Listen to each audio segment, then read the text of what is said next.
There are a lot of rules within the Social Security system. There's the 40-quarter rule, there's the deeming provision rule, there's the earnings test rule, and there's the independent spouse rule. Now, all these rules affect when we can take Social Security and how much we will receive.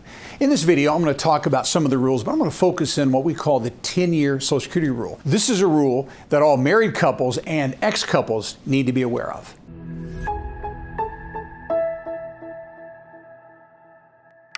All right, I want to begin our video today by talking just briefly about the 4 different ways in which people can take Social Security benefits. Number one, just simply through retirement. And this is what 75% of all people that are receiving Social Security are doing.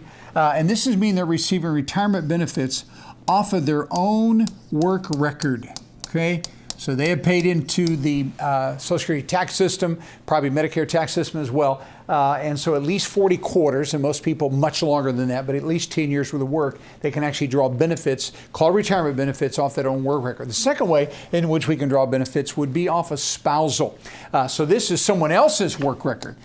So this person either didn't have their own 40 quarters or didn't have very much paid into the system, so they're not entitled to too much. And so they actually can draw those benefits off of someone else's work record. This someone else could be a spouse you're married to, or it could actually be an ex-spouse. There's some rules about that. I'll teach about that here in just a few minutes. But the whole point is this benefit is at most 50% of what that other spouse is eligible for. Now, it doesn't mean you're going to get 50% because it just depends on when you decide to take spousal benefits. And again, I'll explain that here in a minute, but I want to make sure you understand this is someone that is drawing from a spouse that is still alive. Number 3 way we can draw benefits would be survivor. And the difference between these two is here. If we're going to draw off someone else's work record and that person is deceased, then that's going to be called survivor benefits, which are also referred to as widow or widower benefits. And again, this is actually 100% of what the deceased spouse was eligible to take when they passed away. And again, doesn't mean you're going to get 100% because you may take before your own full retirement age, which could lessen or actually decrease that benefit. All right, so I want to make sure we're clear on that. These are the things I'm really addressing, but I wanted to mention the 4th one. I'm not going to get into this a whole lot today just because it's a whole different system. All right, that's called disability, but this is for people that either have a physical disability or emotional disability, maybe mental, those kind of things, and so they're drawing Social Security disability. And so this, of course, would be people really at a variety of ages. I helped a gentleman not long ago that was 37 years old and on Social Security disability. The majority of these benefits are going to be taken later. Now, just so you know, when it comes to retirement, we can take retirement benefits as early as 62. Wouldn't want to take any beyond 70 because it cannot grow beyond age 70, but that's the range here. Now, when it comes to spousal, same thing is true. We cannot take until we're at least 62, and again, we could put that off until age 70 as well. No problem if you decide to do that. I wouldn't necessarily do that with spousal for sure, but the point, that's the range. And then when it comes to survivor, this would be widow or widower benefits. You actually can begin this at age 60 and even younger if you're raising still children in the home. But this is the typical age here, somewhere between, again, 60 and 70 for this benefit. And then this could be truly at any age if someone qualified for those disability payments. So these are the 4 ways. Now let's look specifically at these rules. All right, just before we get into that 10-year rule and the details of that, you've got to know some things about Social Security that are just general rules that will apply to the 10-year rule. So first off, notice this. If a person files, so they begin to take benefits, whether that's going to be retirement, survivor, or spousal benefits, if they file before their own full retirement age, also called normal retirement age, then notice what's going to happen. The general rule is their Social Security benefit absolutely is going to be reduced. Now, if I go to full retirement age, I get what's called my PIA, my primary insurance amount. And that's what I'm entitled to after Social Security puts your numbers into their mathematical formula. They come up with a primary insurance amount. And we get that amount at full retirement age. But if I take benefits before full retirement age, that benefit that I'm taking is going to be reduced. Okay, that would apply if I'm going to take retirement it's going to be reduced. If I take spousal, it's going to be reduced. And if I take survivor, all those benefits are going to be reduced if I take before full retirement age. Hey, if you found this video helpful and you want to see more Medicare information just like it, then go below, right below the video, and you can give us a thumbs up as well as subscribe to our channel. And every time I put a new video, which is about 2 every week, you'll be notified of that video, and others just like you who need this vital information will get it as well. Okay, so what that means, if I take my retirement benefits early, my own benefits, I'm going to lose about 0.5% per month, which is equal to about 6% a year less. That'd be 6% a year less. So for every 12 months, I lose 6%. If I take 2 years early, I'm going to lose 12% of my primary insurance amount. Now, if I'm taking spousal benefit, I take that early, that actually is 0.69% a month, which ends up being right about 8.4% a year less. So again, there's going to be a reduction in benefit on spousal. Now, when it comes to survivor, it's not quite as much. It's going to range anywhere from about 0.35 to 0.40%. So what are we losing here? We're losing anywhere between about 4 and 5% a year less if we take our survivor benefit early before full retirement age. So I want to make sure you're clear. As I teach you about the 10-year rule, if we take early, it's going to be less. Now, let's also talk about this rule. Benefit will be subject to earnings test, which means if I take my Social Security before I hit my full retirement age, then my benefit will be subject to that earnings test. And an earnings test means they're going to test your wages. Earnings test does not apply to rental income, investment income, IRA, 401k distributions, anything like that, pensions, annuities, all that income's off the table. But anything that you're still working, just you, not your spouse, but your working wages, commissions, W-2 income, your salary, all that is going to be subject to the earnings test. Now, once I hit my full retirement age, I don't have an earnings test. It goes away. But prior to that, you're going to be subject to that earnings test. Let me explain. Let's give an example. I am shooting this video today. It is 2/5/2024. Okay, that's today. It's Tuesday, February the 5th, 2024. Let's suppose that someone was turning 65 today, just today. And so that means they had a birth date of 2/5/1959. They're turning 65 today. Anyone that's born in 1955 has a full retirement age of 66 plus 10 months. Okay? So if you're taking notes, let me explain. Anyone born between the years of 1943 and 1954, so 43 to 54, has a full retirement age of 66 even. But after 1954, the government began to add 2 months to everyone's full retirement age up until the year 1960. So if someone's born in 1955, it's 66 and 2 months. 1956, they add 4 months. 1957, they add 6 months. 1958, they're going to add 8 months. 1959, they're going to add 10 months. And then anyone born in 1960 thereafter has a full retirement age of 67. So in all these years, you take 66 plus the months. So back to my example, born February 5th, 1959, 66 and 10 months. So how do we count that? Here's how we count it. We count it March, April, May, June, July, August, September, October, November, December. So that person actually hit December, and that would have been it'd be 66, it'd be 2025, that person hits their full retirement age. So if they take Social Security and they keep working, all those wages are going to be subject to earnings test up until, in my example, December 2025, because in December 2025, no earnings test. So let me explain how this works. Here's the earnings test.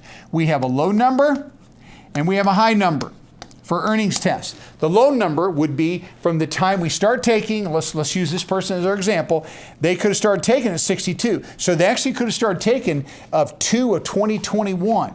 And their low number, 2 of 2021, all the way, now watch this, all the way until the December before the year they turn 60, full retirement age. So in this example, they turn in December 2025, so all the way to December 2024. They're subject to that lower earnings test. So 12/24. So for February 21 to 12/24, they're subject to the low amount. That low amount this year is $22,300. $320. That's the most we can make. For every $2 I make above that, they take $1 out of my Social Security check. And the amount that they remove is a front-loaded amount. So if you're above $4,000, penalty's $2,000, they're going to withhold $2,000 of the Social Security checks before you get your first check. Okay? That's the low amount. Back to my example, 2/5/1959. Now the year they turn, this number goes to the high amount. And this would be January of 25. Now watch this, all the way until the month they hit. So they hit in December, so it'd be all the way through November. So 11/25, they can make $59,520, almost 3 times the amount of money, and for every $3 above, they withhold $1. So the penalty is much less, and we can make more money. But notice, once I hit my full retirement age, December here 2025, the earnings test goes away, and now you can make as much money as you want. Here's my point. Whether you take retirement benefits or spousal benefits or survivor benefits, if you take them before you hit your full retirement age, you're going to be subject to the earnings test. You can only make so much money if you keep working. All right, then the last item is this. Notice this benefit. Now notice I put in here may be subject to deeming provision. They call this deeming filing. What this simply means is that today, when someone files for most of the benefits we're going to talk about, when they file, they have deemed to file for all benefits they're available for, which simply means if they file for retirement benefits and their spousal benefit is more, they're filing for both of those benefits.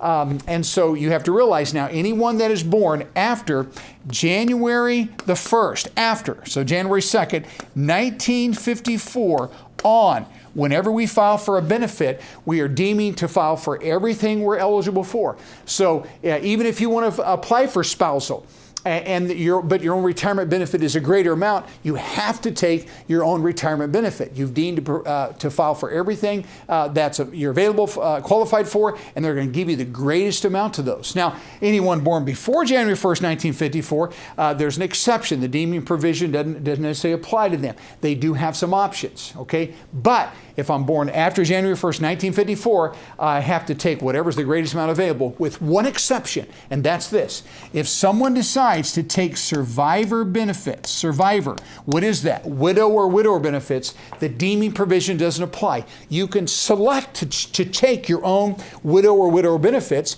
even if your own retirement amount is greater. And what happens while you take the survivor benefits, your own account is going to grow. So once I hit my full retirement age, if I'm still taking survivor benefits, it is fine. And then my account is going to grow at 8% a year.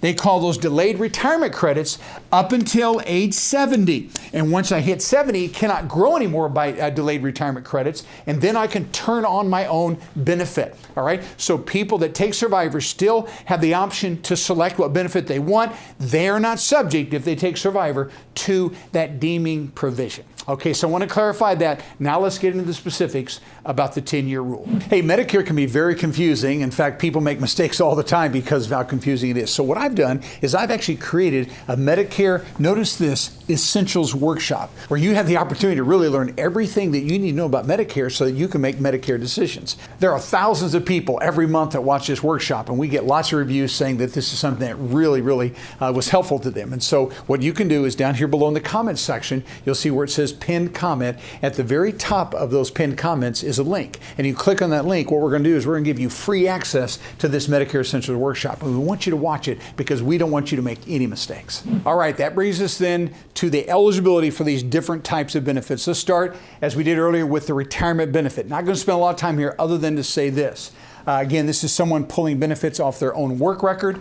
We know they can start taking as early as 62, better take by age 70 because they cannot grow for that. We also know while we're doing this eligibility, we do know that we have to have at least 40 quarters, right? 40 quarters, which is 10 years worth of work that have been paid into that tax system. That's all we need. We got to have 40 quarters, 10 years or more working. We have to be age 62. So this is when we're going to take our own benefit. We also learn that for every year that I take early before my full retirement age, I'm going to lose 6% Just so you know, it's really, even though we give it an annual number, it's actually prorated by the month. So it's 0.5% a month for every month that you take early prior to your full retirement age month and year. Okay, and as we saw last slide, subject to earnings test for sure. Now let's talk about number 2, and this is where we're going to see the 10-year rule come into play. Now this is the spousal benefits. Now again, we talked about spousal.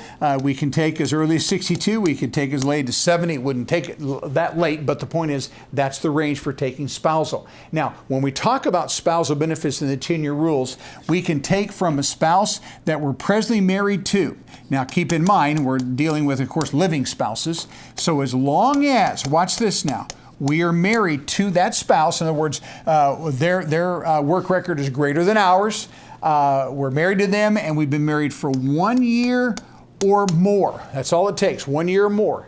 Now watch this one though. That person that you're going to take from has to be at least 62, and they have to be taking Social Security benefits.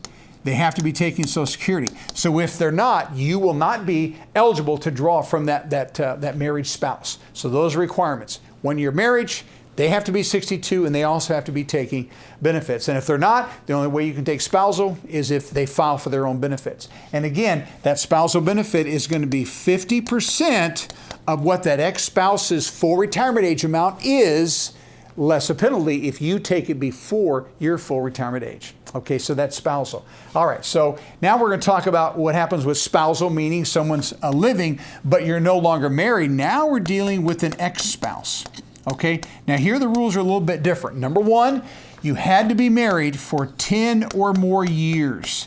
And that is proven by a divorce decree. Marriage date will be on there, and of course divorce date as well. Got to have to be married 10 or more years. Now watch this. Plus, you could not have remarried prior to the age of 60. If you remarry after, even though you're married 10 years, but you remarried prior to the age of 60, you cannot go back to this ex-spouse unless that second marriage ends in death or divorce. So in other words, if you're single after that particular marriage, then you still can go back. But if you're still married to that person that you married prior to the age of 60, you cannot get ex-spousal type benefits. Now, if someone does not remarry until after age 60, it is fine. They can draw maybe from the spouse they just got married to, or they actually qualify to go back to the ex-spouse. So again, remarriage after 60 is fine. Now here's where it gets tricky. Now, the next rule is how long have you been divorced? Because if you have been divorced less than 2 years, so the divorce occurred less than 2 years ago, that ex-spouse that you're drawing benefits from must actually be taking their Social Security benefits. They have to be taking for you to take spousal. But if the divorce has been more than 2 years, they don't have to be taking. The only thing they have to do is they still have to be at least 62 for you to be able to draw those benefits. So the length of the divorce, it really is the criteria here. Now let me just clarify this, just so you're not going to be confused. Let's say that they are taking their benefits, and so therefore you're eligible for ex-spouse, and you start taking those, and then they decide for financial reasons to suspend their Social Security benefits, and they can do that. People do that from time to time. You will not lose your Social Security benefits as an ex-spouse. Yours will continue on even if they suspend. But you're not going to be able to take spousal if you've been married less than 2 years unless they have already filed. Again, over 2 years of marriage, doesn't matter whatsoever. As long as we're 62, married 10 years, proven by a divorce decree, you will be able to take that benefit. So that is the 10-year rule as it relates to ex-spouses. Now, let's look at one more. And this has to do with survivor benefits. I said earlier, most people can start taking survivor as early as 60 years old. They will, of course, get a reduction. Remember, we said that was a 0.40% on average a month, just a little bit less than 5% reduction, but they can begin at age 60. So we're going to talk first off about someone that you were married to and they died while you were married. Okay, you're eligible for survivor benefits as long as that marriage lasted 9 months. Again, you have to be at least 60. Marriage had to last 9 months or more. And whatever they were eligible for at their death for Social Security, you will get 100% of that amount less. If you take early, less that penalty. Remember, about 5% a year less. So you will have a reduced benefit if you take before your full retirement age, and you will still be subject to the earnings test. All right, so that's the way it works for someone you're married to. They die while you're married. Now, if you happen to be single or divorced, and then that ex-spouse dies after you're divorced, then what happens? Again, we're back to the 10-year rule. You had to be married to that person for 10 years or longer, okay?